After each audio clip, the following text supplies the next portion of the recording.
अस्सलामुअलैकुम, आप देख रहे हैं प्रोग्राम स्पोर्ट्स वन और मैं हूं आपके साथ रानी सैफुल्ला खान। नाजरीन, पाकिस्तान जनूबी अफ्रीका के दरमियान दूसरे वनडे की इस वक्त इनिंग्स जारी है। शाहीनों का प्रोटीज के खिलाफ वनडे सीरीज का अज़म।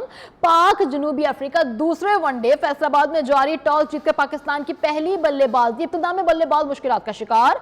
फखर जमान 0, बाबर आजम एक बार फिर नाकाम गए। साबिक कप्तान मोहम्मद रिजवान भी बड़े इनिंग ना खेल सके। पाकिस्तान ने फाइनल 11 में एक तब्दीली की, हसन नवाज की जगह वसीम जूनियर को शामिल किया। ग्रीन शर्ट्स को सीरीज जीतने का बेहतरीन मौका। बाबर आजम के फैंस को एक बार फिर मायूसी का सामना। दूसरे मैच में भी 11 रन बनाकर पवेलियन लौट गए। हमारे साथ बात करने के लिए मौजूद हैं कराची से बदियुज्जमा, लाहौर से एजाज शेख और हमें ज्वाइन किया है मोहम्मद वसी शाह ने। सबसे पहले रुक कर लेंगे मोहम्मद वसी शाह के जाने। वसी, पहले बैटिंग करने का फैसला किया गया है, बाबर आजम एक बार फिर फ्लॉप हो गए। तमाम तो सूरत हाल पर सबसे पहले बताएं, तज्जिया क्या है आपका? देखिए, बाबर आजम को तो फिर वही जो प्रॉब्लम पुराना है, तो उसी पे उन्होंने वो किया है कि वो नए बॉल के साथ प्रॉब्लमेटिक होते हैं। जैसे ही फखर जमान पहले ही ओवर में आउट हुए, तो उसके बाद जब बाबर आजम आए तो वो उस तरह उनका रिदम लग ही नहीं रहा था। जिस तरह वो खेलते हैं उस तरह वो खेल नहीं पाए। और फिर उसके बाद हमारा as a whole top order जो है वो फेल हो रहा है, और ये बहुत कंसर्निंग साइन है हमारे लिए। लेकिन आप अगर अपने और जो प्लेयर्स हैं उनको देखेंगे, साइम अयूब जिस तरह सेट होने के बाद एकदम आउट हुए, वो एक सवालिया निशान है कि अब आप सेट हो गए हैं तो आप उसको कंटिन्यू करें और अपने आप को मनवाएं, क्योंकि उनकी बॉलिंग की परफॉर्मेंसेस तो ठीक हैं, लेकिन उनकी जो प्राइमरी ड्यूटी है, जो बैटिंग करनी है उन्होंने, वो उनसे हो नहीं पा रही। तो ये बहुत प्रॉब्लमेटिक होता है। लेकिन ये है कि एज अ होल अगर देखें तो एक अच्छा कमबैक किया है पाकिस्तान ने। अर्ली विकेट्स लॉस करने के बाद जब आप 2-3 आउट हो जाते हैं पावर प्ले में, तो फिर वो खदशा ये होता है कि आप खुदा न खास्ता 150 पे ऑल आउट ना हो जाएं। तो ये बहुत अच्छा था। लेकिन ये है कि एक जो आपने स्क्वाड और चेंजेस के बारे में बात की, तो मुझे समझ नहीं आई कि एक स्पिन पिच पे आपने 4 फास्ट बॉलर्स खिला दिए हैं और फिर आपने हुसैन तलत को फिर से टीम में रखा है, जिनकी कोई खास परफॉर्मेंस नहीं है बैटिंग में भी। और कल जो बॉलिंग, जो पहला मैच हुआ था उसमें उन्हें बॉलिंग भी नहीं दी गई। तो जो थिंकिंग प्रोसेस है उसमें कोई मुझे प्रॉब्लम लग रही है कि सोचने वाले जो हैं वो सही से सोच नहीं पा रहे, या वो सोचना चाहते नहीं है। बिकॉज जब आप थिंकिंग प्रोसेस अपना क्लियर रखते हैं कि आपने अगर चलें वर्ल्ड कप तक टीम बिल्ड करनी है, तो हुसैन तलत या ये जो सारे प्लेयर्स हैं ये वहाँ पे होंगे या नहीं होंगे। जब आप उनको चांसेस दे रहे हैं तो that means you want them there. लेकिन 2 साल में हुसैन तलत कितना परफॉर्म करेंगे, ये एक सवालिया निशान है। फिर आपने हसन नवाज को जनरेशनल टैलेंट कहा। हमारे जो T20 कप्तान है सलमान अली आगा ने एक प्रेस कॉन्फ्रेंस में कहा कि he is a generational talent. लेकिन जब आप उन्हें ड्रॉप करते हैं तो फिर आप इंडिया वाले हाई वोल्टेज गेम में भी उन्हें ड्रॉप कर देते हैं बगैर वजह बताए। और आज भी ठीक है, परफॉर्मेंस नहीं है उनकी, लेकिन एक मैच की परफॉर्मेंस पे आप वनडे में उन्हें ड्रॉप कर देते हैं। और ये प्रॉब्लम्स हैं, और ये अब प्रॉब्लम्स की स्ट्रिंग बनती जा रही है हमारे लिए। ये प्रॉब्लमेटिक अब एक तो होता है कि मसाइल होते हैं और उनका हल देखा जाता है, लेकिन हमारे पीसीबी में उनका हल ढूंढना अब महाल हो रहा है। और यही चीज़ है कि हमारी क्रिकेट तनाजुली का शिकार है।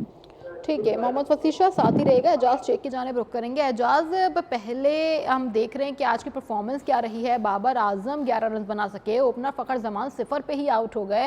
सूरत हाल तो आपके सामने है। अब ये यहाँ पे Pakistani team, Pakistani members home ground का भी फ़ायदा नहीं उठा पा रहे, होम प्लेयर्स होने का फ़ायदा नहीं उठा पा रहे। आगे सूरत हाल, जैसे अभी वसी ने कहा कि अब भी ये लोग नहीं अपनी परफॉर्मेंस दे पा रहे, तो फिर कब देंगे? देखिए, अभी तक की जो सूरत हाल सामने आई है वो यही है कि पाकिस्तान टीम को तो चलो खैर एक साइड पर रखें, बाबर आजम को सिर्फ लाहौर ही रास है। लाहौर में उन्होंने टेस्ट मैच में भी अच्छा परफॉर्म कर लिया था, तकरीबन गुजारा कर दिया था। फिर दोनों T20 मैचेस में भी उन्होंने उम्दा परफॉर्म किया था। लेकिन फैसलाबाद और रावलपिंडी तो इनको बिल्कुल भी रास नहीं आया। ये पहले मैच में 7 रन बनाकर आउट हुए। आज भी उनको देखो, बाबर आजम को के खिलाफ पहले अपील हुई, LBW की इतनी सीरियस अपील थी, पहले अंपायर ने खुद आउट भी दे दिया, फील्ड अंपायर ने। फिर बाद में जब रिव्यू लिया गया तो गेंद को ऊंचा दिखा दिया गया कि ये ऊपर लगा है पैट के, तो ये मैच बचा हो गया। उसके बाद भी उनको पता नहीं क्या हुआ था, कितने आउट ऑफ माइंड हुए थे। जिस तरह वो खेल रहे थे, फिर 2-3 बॉलों के बाद फिर वो आउट हो गए। उन्होंने आराम के साथ बाहर की तरफ कट बॉल जाता हुआ था उसको खेले और स्लिप में कैच पकड़वा दिया। और उसके बाद रिजवान है, रिजवान का भी रंग ऐसे उड़ा हुआ था जिसे पता नहीं कि किसी जंग में इनको भेज दिया गया है बगैर कुछ हथियार दिए हुए। इतने परेशान नजर आ रहे थे, बिल्कुल भी उनमें वो चीज़ नज़र नहीं आ रही थी कि एक आप साबिक कप्तान हो, तजर्बाकार हो, आप दोनों ने जो किया। फिर फखर जमान जब ओपनिंग पे आए तो उन्होंने जिस तरह का खेल खेला, उठता हुआ बॉल था, उनके ग्लव्स को लग के तो पकड़ा गया, पीछे विकेट के बदले पकड़ लिया, तो फिर शो कर रहे हैं कि नहीं मेरे कंधे पे लगा। तो अब सीधा सीधा आउट था और वो भी आउट हो गए।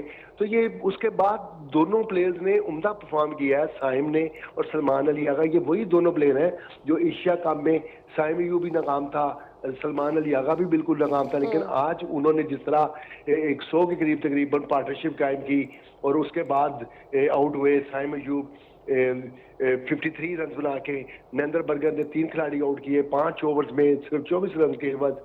तो अब लग ऐसा रहा है कि या तो पिच में कुछ खास चीज़ है। अब देखना ये है कि जब पाकिस्तानी टीम बॉलिंग करेगी, हमारे शहशाह अफरीदी हैं, वसीम जूनियर हैं, तो क्या उनके बॉल में भी इतनी डेप्थ होएगी, स्विंग होगी, आउट स्विंग, इन स्विंग और बाउंसी बॉल आएगा। तो अब देखना ये, अब हमें इंतजार करना पड़ेगा कि ये टोटल कितना करते हैं।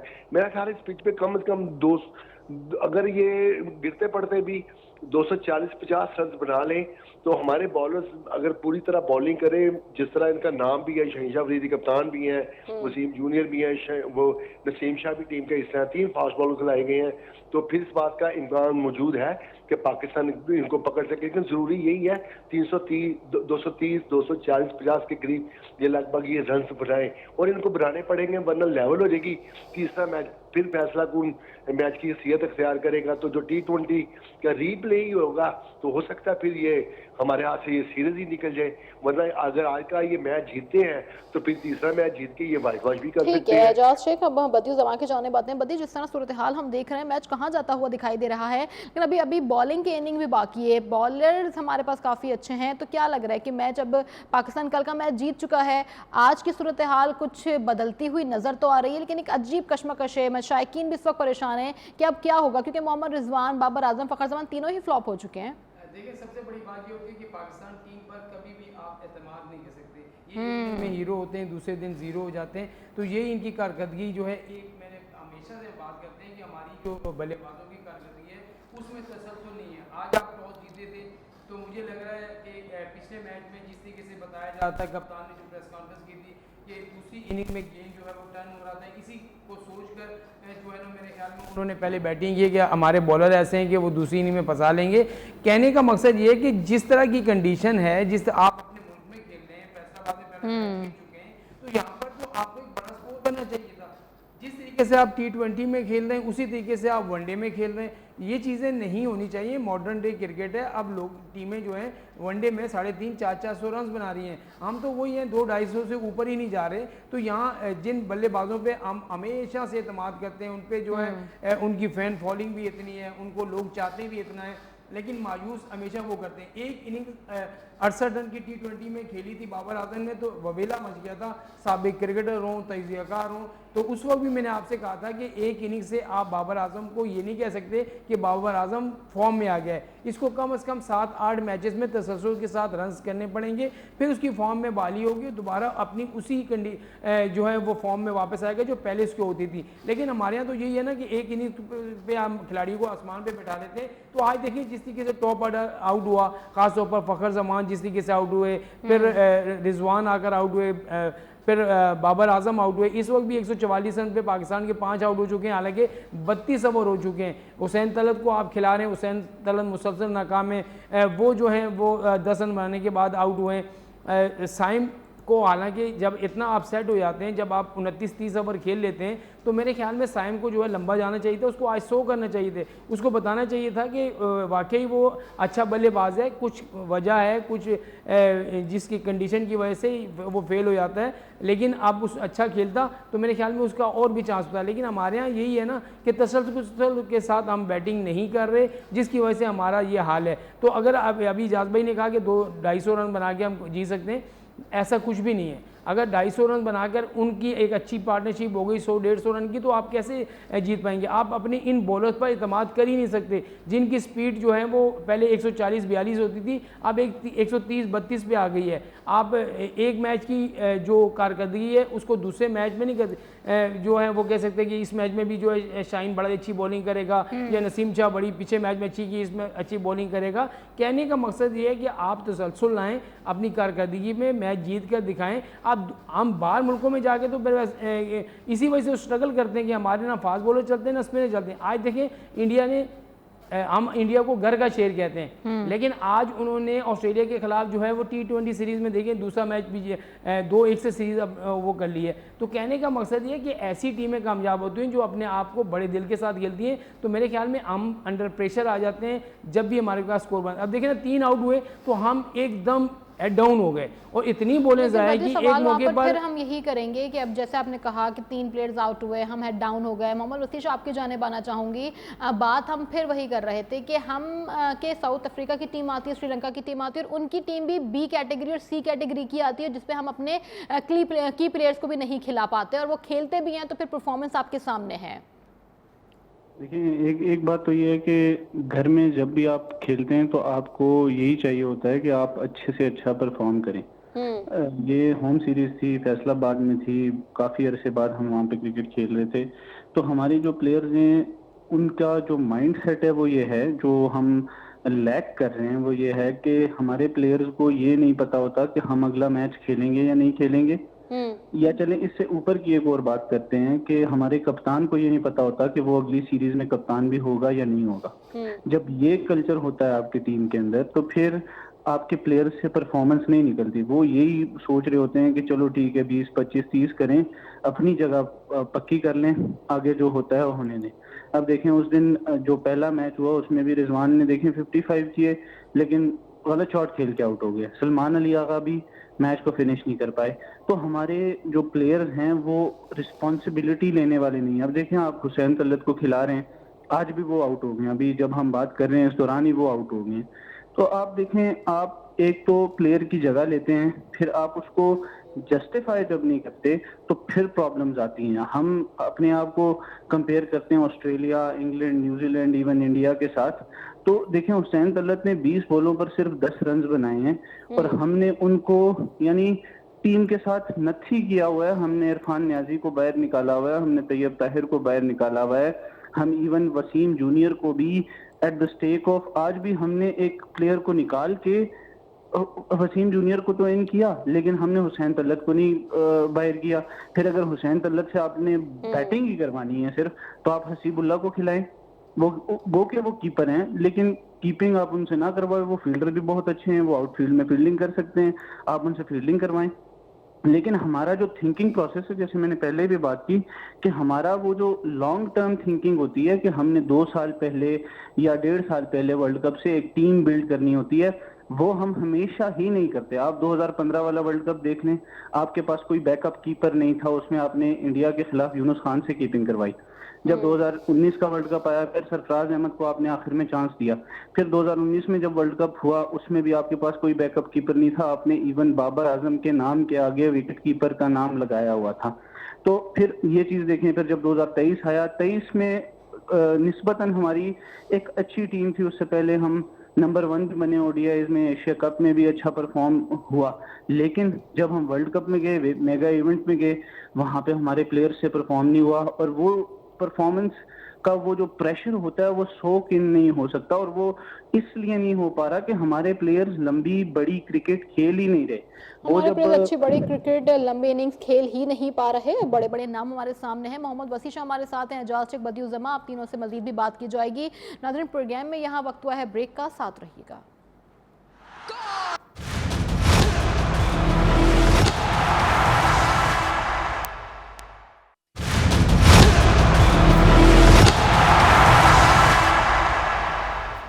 और नाज़रीन हम बात कर रहे थे कि आज का जो दूसरे दिन का मैच इस वक्त जारी है, पाकिस्तानी प्लेयर्स की, पाकिस्तानी बैटर्स की क्या परफॉर्मेंस है। टॉस जीत कर पहले बैटिंग का फैसला किया गया और जिस तरह से भी बदियुल जमा बात कर रहे थे कि कल ये बात डिसाइडेड थी कि बॉलर्स अच्छा मतलब ये शाहिन शाह अफरीदी ने कहा था कि बॉल स्विंग कर रही है दूसरी इनिंग में, लेकिन इस वक्त की जो सिचुएशन है वो कहाँ स्टैंड कर रही है, उस पर हमारे साथ मौजूद थे मोहम्मद वसी, बदियुल जमा, एजाज शेख। एक बार फिर जाएंगे एजाज शेख की जानिब। एजाज, अब हम जो बात कर रहे हैं कि शाहीन काफ़ी पुरअज़्म थे, होम ग्राउंड का भी फ़ायदा नहीं उठा सके हैं, फिर ये बात की गई कि इतनी ज़्यादा नाकामियां हैं कि अब वो जो तसलसल था वो भी वापस नहीं आ पा रहा। जैसे पिछले मैचेस में बाबर आजम ने परफॉर्मेंस दी अपनी, शायकीन काफ़ी खुश थे कि अब वो अपनी फॉर्म में वापस आ गए हैं। कैप्टन ने भी कहा कि उनका फॉर्म में आना टीम के लिए बेहद ज़रूरी था, लेकिन आज के मैच में फिर 11 पे आउट हो जाना या फ़खर जमान का 0 पे आउट हो जाना, ये फिर से एक कहते हैं ना दूसरी वापस वहाँ जाने वाली बात है कि अब स्टैंड कहाँ कर रहे हैं।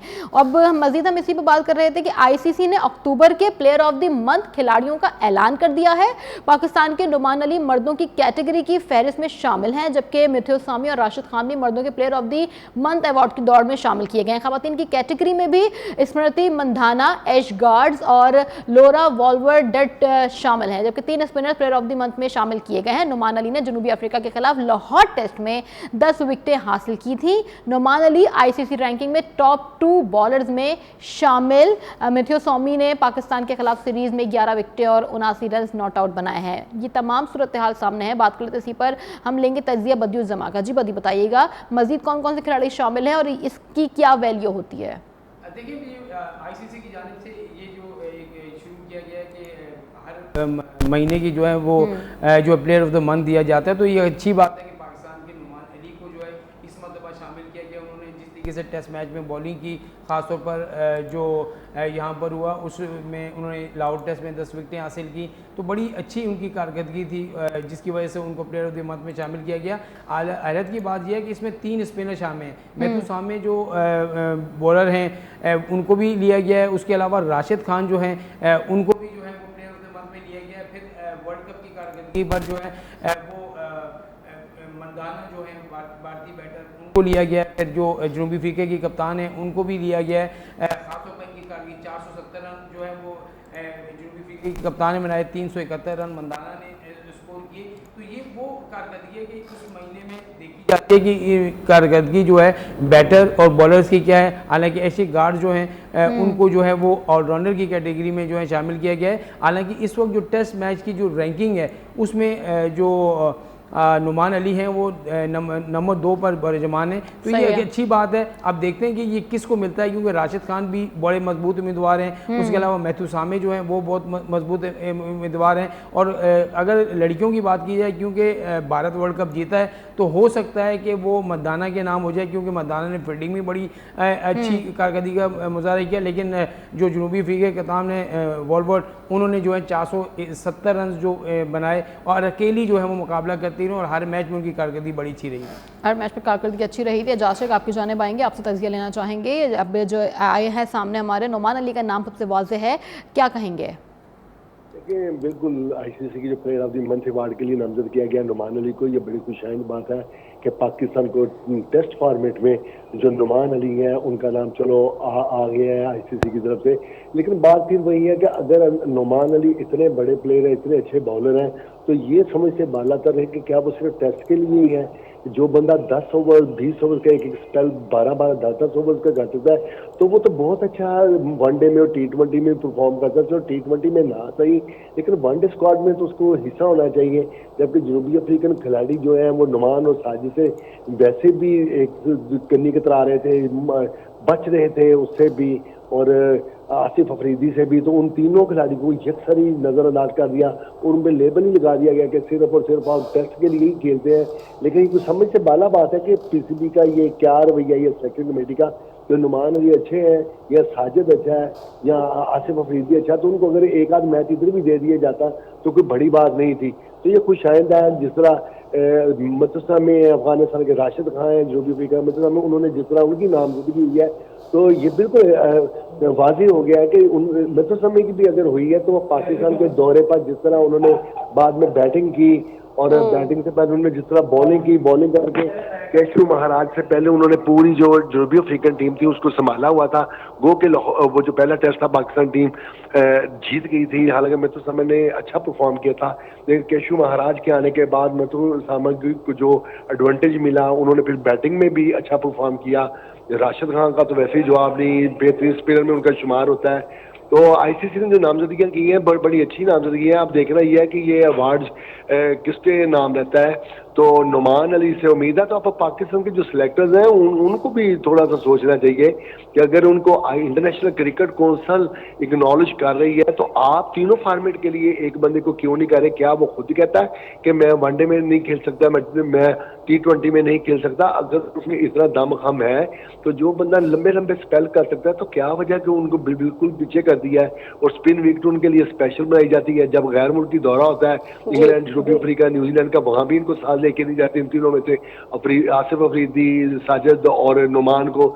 ये कुछ पूछने वाली बात है, ये $1 मिलियन सवाल है। जब पूछेंगे इंशाल्लाह किसी ना किसी से कि आखिर इनको क्यों इग्नोर कर दिया जाता है। फिर वही सफियान मुकीम, इब्रार, साइम अयूब बॉलिंग में भी अच्छी बातें सामने नहीं आ रही। हम गुज़िश्ता 1 महीने से इस बात पे बात कर रहे हैं, 2 टूर्नामेंट गुजर चुके हैं जिसमें वुमेंस का वर्ल्ड कप भी शामिल है। उसके अलावा भी हम देख रहे हैं कि कहीं पर भी किसी भी ना प्लेयर में कोई बेहतरी आ रही है, ना टीम मैनेजमेंट में, ना सिलेक्शन कमेटी में, ना कोई सवाल जवाब। बस जो चल रहा था बस वही चलता आ रहा है। हम एक बार फिर आएंगे वसी शाह के जाने। वसी, सूरत हाल ये कि अब आजम खान, पाकिस्तानी क्रिकेटर ने बाबर आजम के हवाले से कहा है, एक पॉडकास्ट में शिरकत की जिसमें उनका कहना था कि बाबर आजम की शोहरत और कामयाबी कुछ साबिक क्रिकेटर्स को हजम नहीं हो रही। ये भी कहा कि हमारे लोग बाबर आजम की कदर नहीं करते। पाकिस्तान की पहचान कई सालों से फास्ट बॉलर से, लेकिन पिछले 10 सालों में वाहिद टैलेंटेड बैटर है। इस बंदे ने हमें बैटिंग की वजह से मशहूर कर दिया, ऐसा कहना है आजम खान का। वो अच्छे अल्फाजों में बाबर आजम को याद तो कर रहे हैं, उनकी तारीफ भी कर रहे हैं, लेकिन अब बात वही आ गई कि एक ही बैटर अगर रह गया और फिर उसकी परफॉर्मेंस अगर जीरो हो जाए तो टीम कहाँ पे स्टैंड कर रही है। और गुज़िश्ता हम पिछले 1-2 महीने से इस पर अगर बात करें तो टीम मैनेजमेंट या फिर सिलेक्शन टीम उस पर कोई परफॉर्मेंस टीम तो नहीं दे रही, लेकिन पीछे जो बैक एंड पे काम कर रहे हैं उनके कोई सवाल जवाब नहीं हो रहा। वही टीम मेंबर्स को खिलाया जा रहा है और फिर इस कारकर्दगी आज हमने फिर खुद देखी है। देखिए, सबसे पहले तो प्लेयर ऑफ द मंथ का थोड़ा सा मैं वो करूंगा कि 2021 में, जनवरी 2021 में पहले ये होता था कि प्लेयर ऑफ द ईयर होता था आईसीसी की तरफ से, लेकिन जनवरी 2021 के बाद ये शुरू किया गया और इसमें शुभमन गिल सबसे ज्यादा 4 बार प्लेयर ऑफ द मंथ का अवार्ड जीत चुके हैं और दूसरे नंबर पर बाबर आजम है जिन्होंने 3 बार ये अवार्ड अपने नाम किया है। तो ये चीज़ है कि इसमें भी बाबर आजम का वो वॉल्यूम एक नज़र आता है कि किस तरह उन्होंने पिछले कुछ अरसे से परफॉर्म किया है। जो ठीक है अभी लीन पैच चल रहा है, लेकिन उससे पहले वो बहुत अच्छा परफॉर्म करते रहे हैं पाकिस्तान के लिए। फिर उसके अलावा जसप्रीत बुमराह हैं, हैरी ब्रूक हैं, इन्होंने 2-2 बार ये अवार्ड अपने नाम किया है। तो ये एक सिग्निफिकेंस होती है और जिस तरह 1 साल बाद कोई अवार्ड मिलना हो वो हर महीने मिलता है और वो अच्छा होता है। और फिर खुशी की बात सबसे ज़्यादा हमारे लिए ये है कि उसमें नुमान अली का नाम आया जो पाकिस्तानी है, तो ये एक खुशाइन बात है। दूसरी चीज़ जो आपने मुझसे सवाल किया कि अकाउंटेबिलिटी वाला, वो देखें हमने कल भी ये बात की थी कि हम अपने जितने भी जो भी हमारा मैनेजमेंट में है, इवन सिलेक्शन कमेटी से लेके हेड कोच तक, हम अकाउंटेबल नहीं ठहराते, हम उन्हें सैक कर देते हैं। देखें जहाँ पे ये चीज़ हो कि जो बंदा आ रहा हो वो काम कर रहा हो और उसे ये हो कि मुझे अकाउंटेबल नहीं ठहराया जाएगा, मैं 2 साल पैसा बनाऊंगा और फिर उसके बाद मुझे सैक कर दिया जाएगा बगैर पूछे, तो वो उस चीज को इजी लेता है। जब आप अकाउंटेबल होते हैं, आपसे पूछा जाता है 2 साल बाद कि बताएं आपने हमें कितने प्लेयर्स दिए, आपने कितना प्लेयर्स डेवलपमेंट में काम किया। आप अगर कोई प्लेयर जिस तरह बाबर आजम के ऊपर लीन पैच है तो उसको सिखाया कैसे। आप प्रेस कॉन्फ्रेंस में आके हेड कोच भी, सिलेक्शन कमेटी के हेड भी ये तो कह देते हैं कि बाबर आजम को काम करना है, बाबर आजम को खुद को ठीक करना है। ठीक है, हम उस चीज को मानते हैं कि उनकी परफॉर्मेंसेज नीचे गई हैं और जिस कैलिबर के वो प्लेयर हैं उन्हें बहुत अच्छा परफॉर्म करना चाहिए, वी अग्री टू दैट। लेकिन आप अगर कोच हैं, आप सिलेक्शन कमेटी के चेयरमैन हैं, आपकी जिम्मेदारी नहीं बनती कि आप बाबर आजम के साथ काम करें, आप रिजवान के साथ काम करें, मैंने कल भी एक बात की थी कि नसीम शाह नया बॉल अच्छे से नहीं कर पाते, तो उन्हें कौन सिखाएगा? यही कोचेस सिखाएंगे ना। कोचिंग का और क्या काम है कि वो सिर्फ आके बैठ के लैपटॉप पे और उस पे कुछ लिखते रहें और आखिर में वो उठ के चले जाएं और 2 साल बाद उन्हें सैक कर दिया जाए? ऐसा तो नहीं है। आपके T20 और वनडे के कप्तान शाहीन अफरीदी पुराने बॉल के साथ बॉल नहीं कर सकते, डेथ ओवर्स के बॉलर वो नहीं है। तो ये किसने सिखाना है? किसने ये आर्ट सिखाना है? आकिब जावेद से बेहतर बंदा तो पाकिस्तान में कोई हो ही नहीं सकता कि रिवर्स स्विंग उनसे अच्छी तो कोई भी नहीं कर सकता। वो मैदान में आए, वो सिखाएं। देखें उस दिन साउथ अफ्रीका के खिलाफ जो पहला वनडे इंटरनेशनल था, उसमें हम बहुत पीछे थे मैच में, लेकिन एक नसीम शाह के एक स्पेल ने हमें उस मैच को जिता दिया। नहीं तो वो आसानी से 320 कर सकते थे।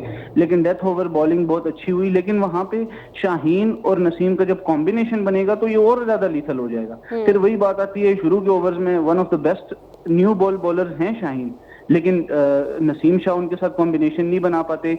एक साइड से अगर प्रेशर होता है तो दूसरी तरफ से 10-12 रन एक ओवर में आ जाते हैं तो टीम इजी हो जाती है। तो हमारा ये जो एक कंफ्यूजन बनी हुई है वो सिर्फ और सिर्फ इस वजह से है कि हमारे यहाँ अकाउंटेबिलिटी नहीं है। हम सिर्फ और सिर्फ लोगों को नौकरियों से फारिग कर देते हैं और कहते हैं कि निज़ाम ठीक हो जाएगा। निज़ाम ठीक होता है अकाउंटेबिलिटी से। निज़ाम ठीक होता है कि आप, ठीक है, कोई भी मेंटोर लगाते हैं, कोई भी कोच लगाते हैं, उससे कहें कि भाई हमें 10 प्लेयर चाहिए आपसे, कि आप जाओ फील्ड में, जाओ गली मोहल्लों में, जाओ स्कूल में, जाओ क्लब्स में, जाओ, आप हमें 10 प्लेयर्स दो जिसमें 4 फास्ट बॉलर्स हों, 4 बैटर्स हों, 2 स्पिनर्स हों, और हम कहें कि ठीक है भाई ये तुम्हारा टास्क है। सिर्फ कोचिंग करना, और फिर बात वही आती है कि आप थोड़ा बहुत उन्हें समझा सकते हैं, थोड़ी बहुत टेक्निक पे काम कर सकते हैं, लेकिन आप बाबर, रिजवान, ये जो प्लेयर्स हैं, ये इस तरह वो नहीं है कि उन्हें आप बिल्कुल ही चेंज कर देंगे। जब आप चेंज करेंगे वो ओरिजिनलिटी खत्म हो जाएगी। फिर जो आजम खान की आपने बात की, देखें बीइंग अ क्रिकेटर, उन्हें इस तरह का, ठीक है, बाबर की आप तारीफ करो, वो बहुत अच्छी बात है, वो हर किसी को अगर पसंद है, मुझे पसंद है, आपको पसंद है, या किसी दूसरे को पसंद है, वो उसकी तारीफ करें, अच्छी बात है। वो रन्स भी उन्होंने किए हैं, सब कुछ है। लेकिन ये कहना कि साबिक कुछ क्रिकेटर, मतलब ये ठीक है, होता होगा, मैं इस चीज को रूल आउट नहीं कर रहा, लेकिन बीइंग अ क्रिकेटर और आप क्रिकेट खेलते रहे, और साबिक क्रिकेटर्स में तो आपके वालिद साहब भी शामिल हैं, वो भी तो खेले हैं ना, वो भी 92 की विनिंग वर्ल्ड कप टीम का हिस्सा है, तो फिर आप अपने वालिद साहब को भी उसी लिस्ट में शामिल कर रहे हैं। तो इस तरह के बयानात के साबिक क्रिकेटर्स को हजम नहीं हो रही है, ये हो गया वो गया। हर किसी का क्रिकेट में, हर किसी का स्पोर्ट्स में अपना एक मकाम होता है। ये नहीं होता कि अगर बाबर आजम आज बहुत बड़े प्लेयर हैं तो किसी और को प्रॉब्लम होगी। अब देखें, मैं अगर 2-3 एग्जांपल्स दूं, वसीम अकरम, वकार यूनुस, मिसबाउल हक, शाहिद अफरीदी, उनकी अपनी एक फैन फॉलोइंग है, उन्होंने अपनी एक जिंदगी गुजारी है, उनका अपना एक एरा गुजरा है और वो बहुत बड़े लेजेंड्स हैं। तो उसका ये मतलब नहीं है कि अब वो बाबर आजम की जेलसी में होंगे, I don't think so.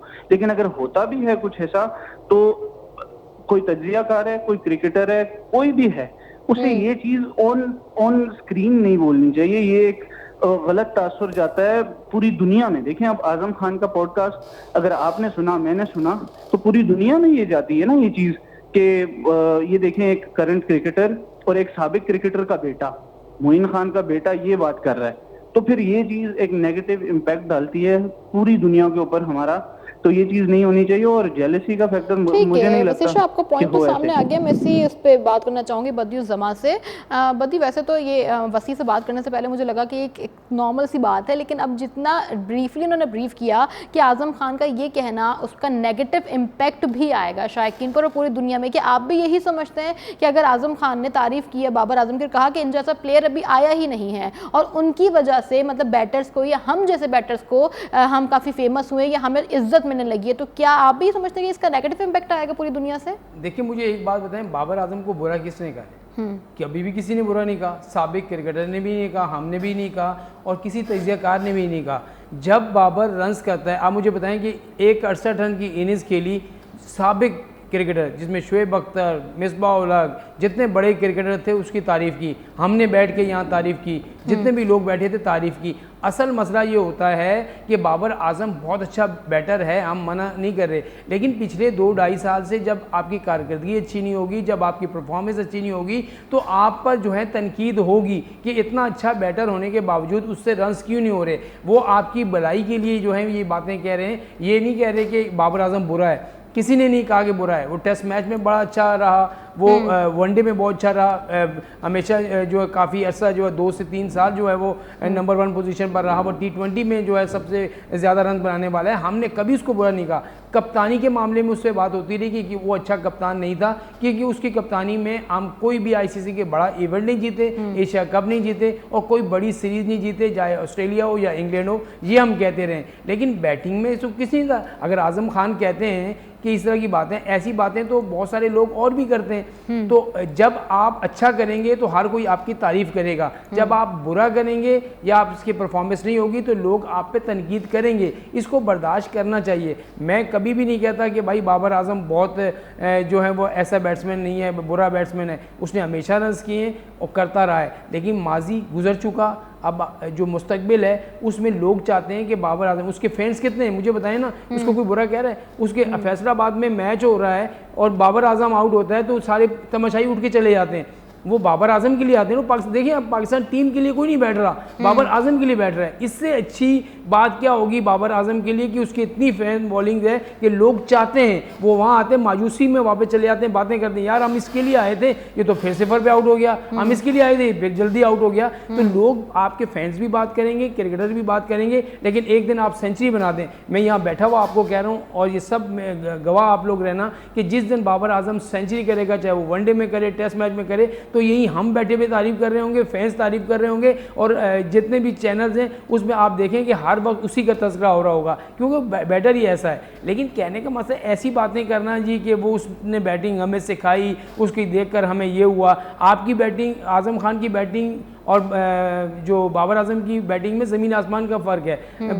Azam Khan कैसे खेलता है आपको मालूम है, जिस तरीके से वो बैटिंग करता है, वो उसके तो जारहाना बैटिंग करता है, जबकि बाबर आजम के पास तो हर शॉट है, चाहे वो एक्स्ट्रा कवर खेल रहा हो, कवर खेल रहा हो, पूरा प्रॉपर बैटिंग की तरह करता है। तो मेरे ख्याल में इस तरह की बातें नहीं होनी चाहिए कि साबिक क्रिकेटर में सही बात है, मोइन खान हमेशा से जो है बाबर आजम की तारीफ़ करते रहें और जब उनसे रन नहीं होते तो मोइन खान ने ये भी कहा है कि बाबर आजम को अपनी थोड़ी टेक्निक चेंज करनी चाहिए, बाबर आजम को ऐसे खेलना चाहिए, वो हमारा एहसास है, वो हमेशा से रन करते रहें। तो वो हमेशा तारीफ़ भी करते रहें, हमेशा किसी ने उनकी बुराई नहीं की। आप मोइन खान हों, शुएब अख्तर हों, मिसबाह उल हक हों, मोहम्मद हफीज़ हों, शुएब अख्तर हों, सब ने उनकी तारीफ़ की और कर रहे हैं।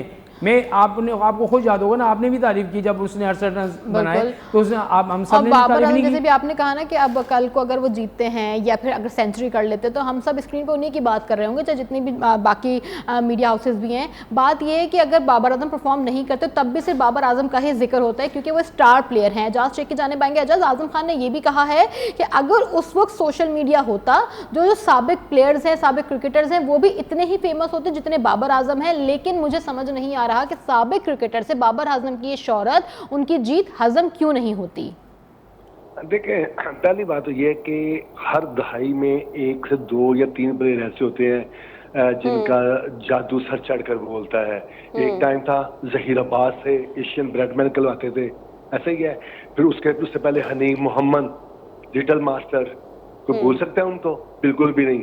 फिर जावेद मियांदाद आए, इंजमाम आए, मोहम्मद यूसुफ आए, कितने कितने प्लेयर आए, कितने कितने चले गए। इसी तरह दुनिया में कभी गवास्कर, कभी वीरेंद्र सहवाग, कभी अभी अब किसका तूती बोल रहा है, रोहित शर्मा, कोहली, अभिषेक, ये चेंज होता रहता है। अब ये तो नहीं हो सकता ये बाबर आजम 10 रन बनाए तो ये जो स्टेक होल्डर है, पूरी कौम पाकिस्तानी जो है या जो तजियाकार है, वो कहें जिसने तो सेंचुरी बनाई है, वो 2 रन बनाए तो हम तो कहें इसने 90 रन बनाए हैं।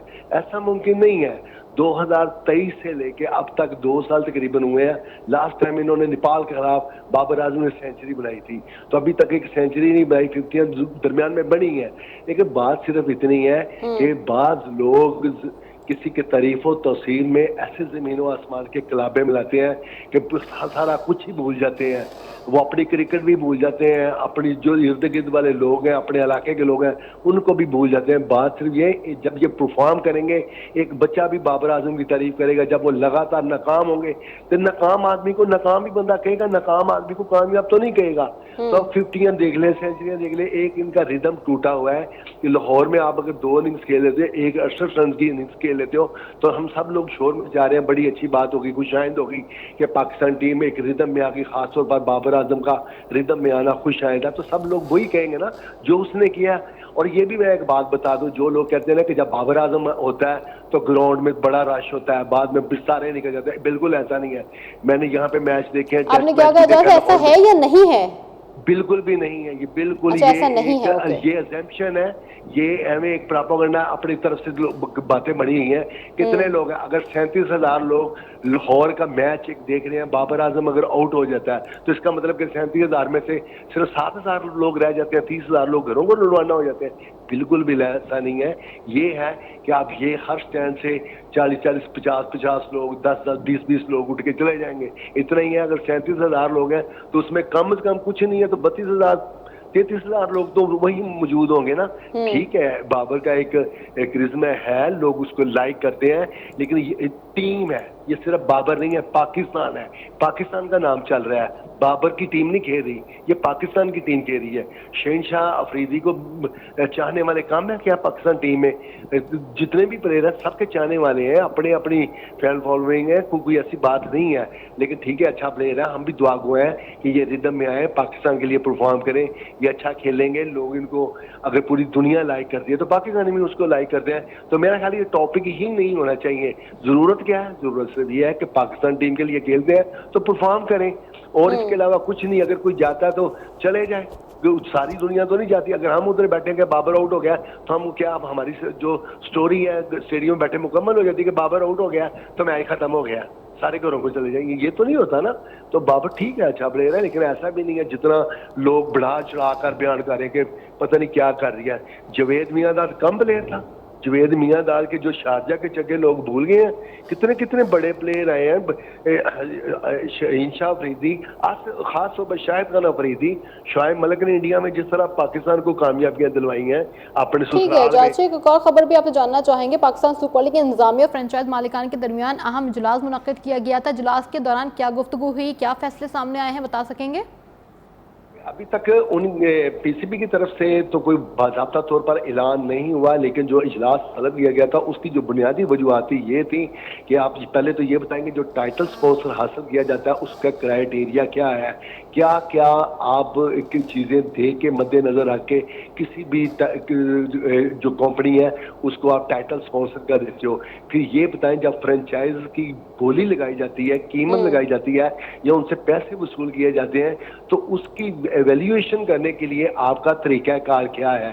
तो इस पर जो फ्रेंचाइज है, फिर जो जब प्लेयर को किसी को डायमंड कैटेगरी में रखा जाता है, किसी को प्लैटिनम में रखा जाता है, गोल्ड, सिल्वर, इमर्जिंग, तो ये जो प्लेयर्स रखे जाते हैं इस पे इसके क्या SOPs हैं, आपने जो कायदे ज़वाबित बनाए उनसे हमें आगाह किया जाए। तो नेक्स्ट टाइम जो आप करना चाह रहे हैं, या आपने अभी टाइटल स्पॉन्सर का ऐलान कर दिया कि बैंक का, तो आपने किस तनाजर में किया है कि हमें क्यों एतमाद में नहीं लिया गया, तो इस पे था। तो वो उसमें काफ़ी आता कि 70% जो हमें बताया गया है वो उनको जो फ्रेंचाइजर है उनको आगाह कर दिया गया है। कुछ उनकी जो तहफ़्फ़ुज़ात थे वो नोट कर लिए गए हैं, उन पर भी गौर जारी है। अभी तक इलामिया जो मुश्तरका जारी होना है फ्रेंचाइजर्स का और PCB जो इनकी जो मैनेजमेंट है PSL की, उनके दरमियान अभी बातचीत चल रही है, आखिरी मराहल में है।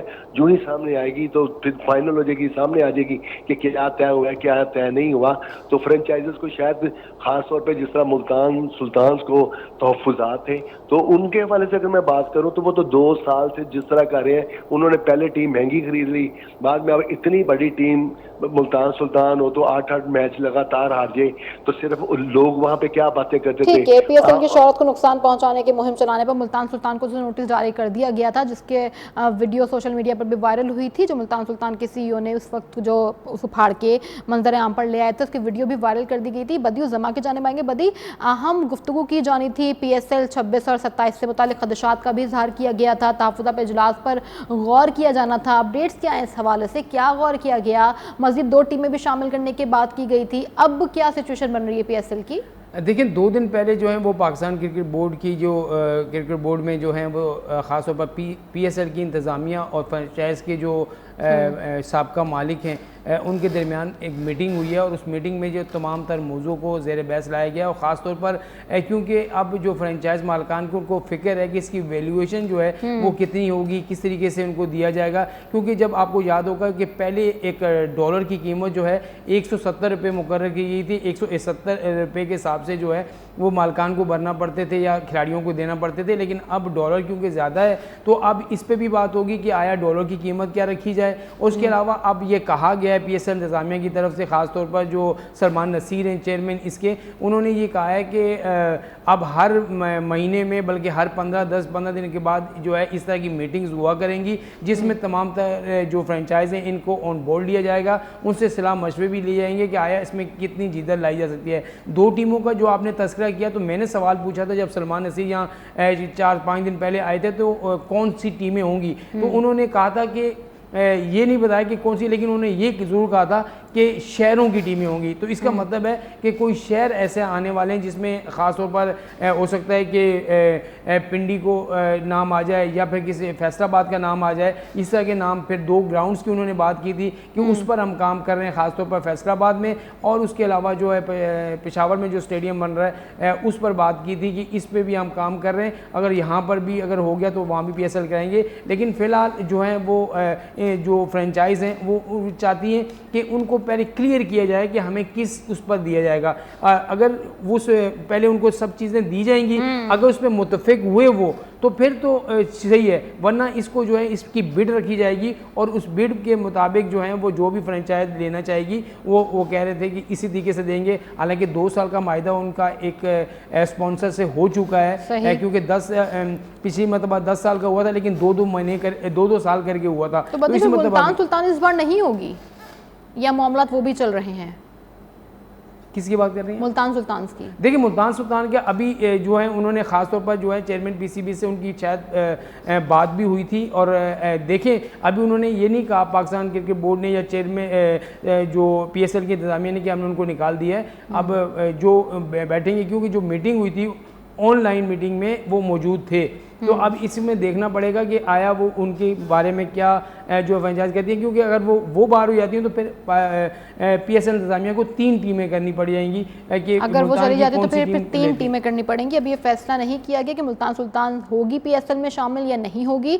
हमारे साथ मौजूद थे बदियुज़्ज़मा, मोहम्मद वसी शाह, एजाज शेख लाहौर से। आप तीनों का बहुत शुक्रिया। ना की सिचुएशन बताते चलने कि दूसरे वनडे इंटरनेशनल में जनूबी अफ्रीका ने पाकिस्तान टॉप ऑर्डर बल्लेबाजों के परखचे उड़ा दिए हैं। सूरत हाल अब कुछ देर बाद ही वाज़ेह हो जाएगी। पहला जो मैच था जो कल खेला गया था वो पाकिस्तान जीत गया था, लेकिन आज कुछ कशमकश की सूरत हाल है। कल इस पर मजीद बात करेंगे, तब तक के लिए अल्लाह हाफ़िज़, इजाज़त दीजिएगा, अपना बहुत ख्याल रखिएगा।